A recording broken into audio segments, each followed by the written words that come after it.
야구야구 김영준입니다. 저는 직장 폐쇄가 일어난 후 정말 할 게 없어서 심지어 평행세계 시리즈까지 만들었는데요. 다저스가 최고의 선택을 하는 평행세계가 있다면 평행세계의 클리브랜드 두 편을 만들었다가 칭찬도 듣고 욕도 먹었습니다. 노사합의 가능성이 높아지고 있다 보니 오늘 영상은 마지막 평행세계 시리즈가 될 것 같습니다. 그리고 다저스 편과 클리브랜드 편의 찐 주인공이 뉴욕 양키스였던 것처럼 이번에도 진짜 주인공은 양키스가 될 것 같습니다.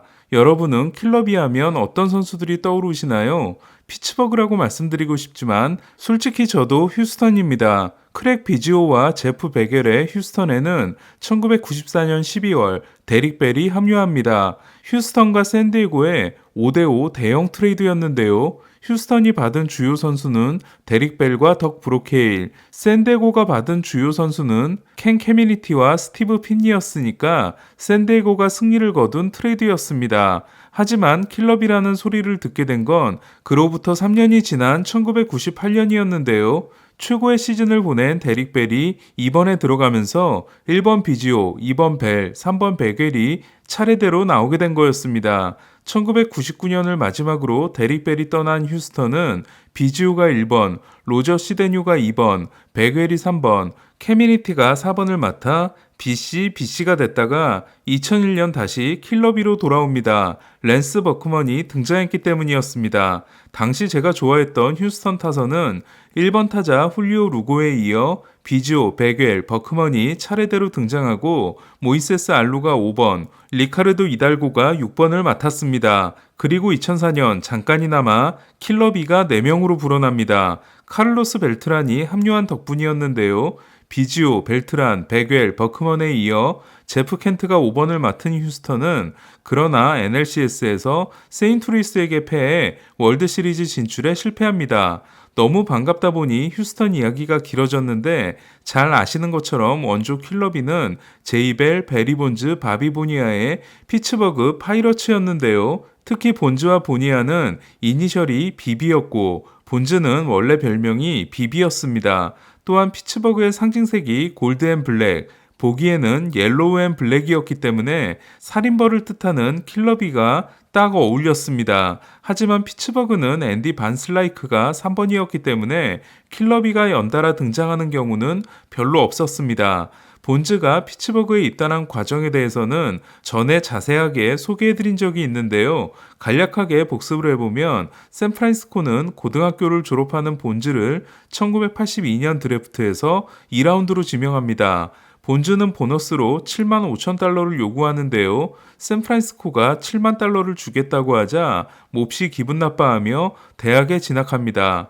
본즈가 대학 3학년 시즌을 마치고 다시 나온 1985년 드래프트에서 샌프란시스코는 마침 2순위 지명권을 가지고 있었는데요. 샌프란시스코는 대학팀과 미국 대표팀에서 사고 뭉치였던 본즈를 거르고 전체 2순위로 윌 클락을 뽑게 됩니다. 이때 본즈는 자신이 가게 될 팀으로 클리브랜드 인디언스를 생각하고 있었습니다. 클리브랜드에는 아버지인 바비 본즈가 타격 코치로 있었습니다. 만약 본즈가 클리브랜드로 갔다면 어땠을까요? 물론 본즈가 남아야 한다는 가정이 있어야 하지만 1995년 클리브랜드 타선은 1번 케니 롭턴, 2번 오마 비스켈에 이어 베리 본즈, 엘버트 벨, 카를로스 바에르가의 킬러비, 6번 에디 머리와 7번 짐 토미에 이어 8번 타자가 23살의 매니 라미레스였을 겁니다. 그러고 보니 본즈와 벨이 잘 지냈을지 궁금합니다. 실제로 클리브랜드는 본즈를 뽑을 준비를 하고 있었는데요.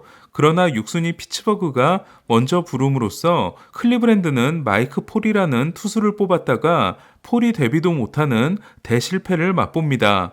1990년 피츠버그는 본즈가 MVP 1위, 보니아가 2위, 1991년은 본즈가 2위, 보니아가 3위를 합니다. 하지만 보니아는 본즈보다 1년 빨리 FA가 돼 뉴욕 매치로 떠나게 됩니다. 7월 1일이 매치의 해피 보니아 데이가 된 건 더 나중의 일입니다.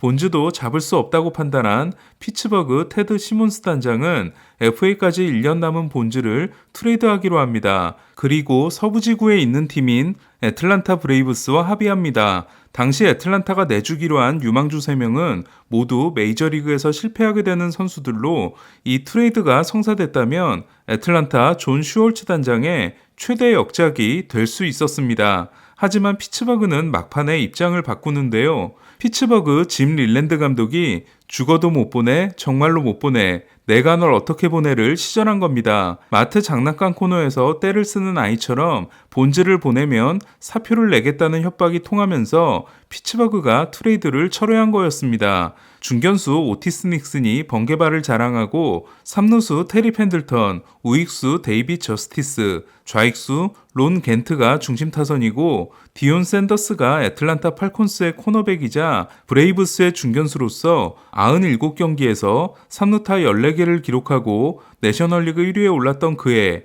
애틀란타는 월드시리즈에서 토론토를 꺾고 우승했을지도 모릅니다. 그러고 보니 본즈는 약본즈가 되기 전 포스트 시즌에서 부진하기로 유명했습니다. 애틀란타가 본즈를 데려왔다는 가정하에 1992년이 끝난 후 FA 시장에는 엄청난 선수들이 쏟아져 나옵니다. 내셔널리그 사이 영상을 따낸 시카고 컵스 그렉 매덕스, 4년 동안 MVP 3개를 따내고 2위 한 번을 한 본즈, 2년 연속 홈런왕과 3년 연속 타점왕 세실 필더, 시즌 중반 매치에서 토론토로 트레이드돼 월드시리즈 우승 반지를 따낸 데이비 콘, 1990년 내셔널리그 사이 영상 수상자인 피츠버그 덕 드레이백 등이었습니다.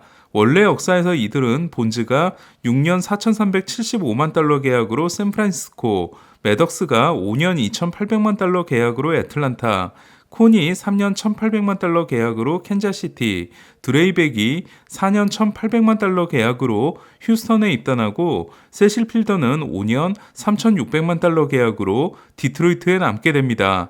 하지만 만약 애틀란타가 매덕스가 아니라 본즈를 잡았다면 어떻게 됐을까요? 당시 에이전트가 스카포라스였던 매덕스는 양키스의 5년 3,200만 달러 제안과 애틀란타의 5년 2,800만 달러 제안 중 보장 금액이 더 적은 애틀란타를 선택합니다. 이에 컵스에서 고생을 많이 한 매덕스가 더 강팀인 애틀란타를 선택했다는 게 중론이었고 매덕스도 비슷한 인터뷰를 하는데요. 하지만 얼마 전 매덕스는 원래는 양키스에 입단하려고 했지만 양키스의 고위 관계자가 쓰러져 계약이 차일피일 미뤄지는 동안 애틀란타가 수정 제안을 가지고 와 애틀란타에 입단하게 됐다는 이제는 말할 수 있다급 인터뷰를 한 바 있습니다. 이에 애틀란타가 본즈를 잡기로 했다면 매덕스는 무조건 양키스에 입단했을 겁니다. 실제 역사에서 애틀란타와 양키스는 1996년 월드시리즈에서 격돌합니다. 그리고 양키스가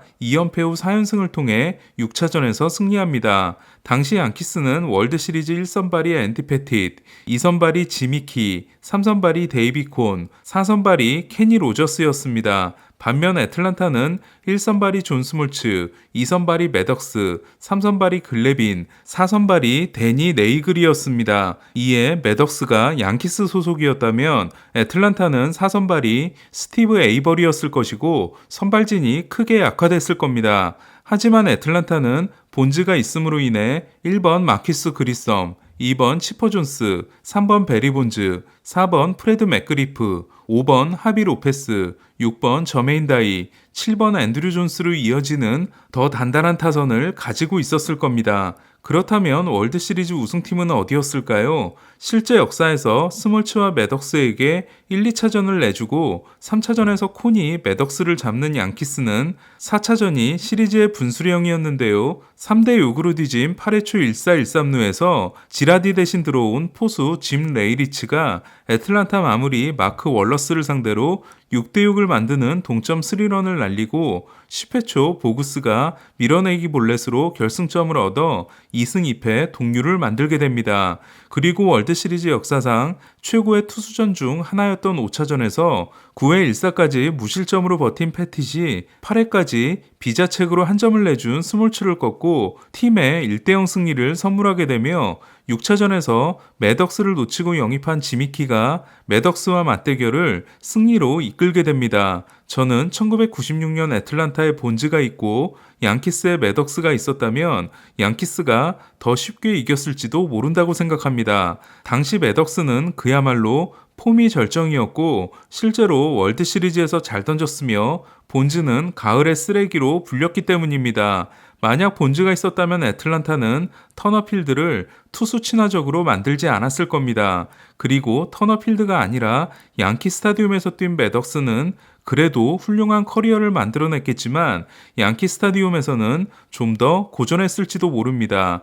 매덕스는 1997년부터 2003년까지 터너필드에서 평균자책점 2.65, 원정 경기에서 평균자책점 3.22를 기록합니다. 평행세계를 다룬 세 편의 결론이 그래도 양키스의 우승으로 끝났기 때문에 싱겁다고 생각하실 수 있는데요. 하지만 1996년부터 2001년까지의 양키스는 정말로 그런 팀이었습니다.